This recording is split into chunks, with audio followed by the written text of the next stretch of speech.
जॾहिं असां हिननि ते डिफरेंट पॉइंट्स ते पिकेटिंग कई त अल्हम्दुलिल्लाह ॿिनि जॻहियुनि ते जेको हिकिड़ो दड़े जी हद हुई ऐं ॿी असांजी हद हुई सुजावल जी। इन्हनि टिनि ॿिनि जॻहियुनि ते असांजो इनकाउंटर थियो, जंहिंमें 2 असां क्रिमिनल्स अरेस्ट कया।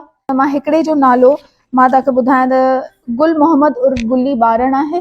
उन ते 11 केसिस दर्ज आहिनि, जंहिंमें इक़दाम क़तल, डकैती, रॉबरी, डकैती जे दौरान कंहिंखे ज़ख़्मी करणु, अहिड़ी नौइयत जा केसिस दर्ज आहिनि।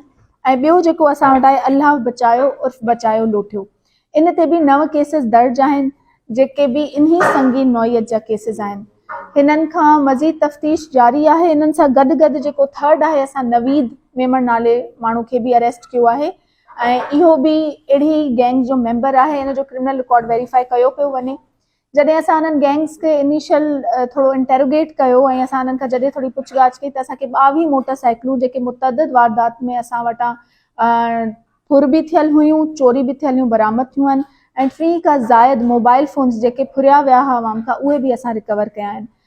इनिशियल इंफॉर्मेशन जेका असां वटि हिन वक़्तु आहे, हुन जे मुताबिक़ हिननि जा 6 खां 7 गैंग मेंबर्स जा नाला असांखे मिलिया आहिनि, जिन ते पिणु असां वेठा कमु कयूं पिया।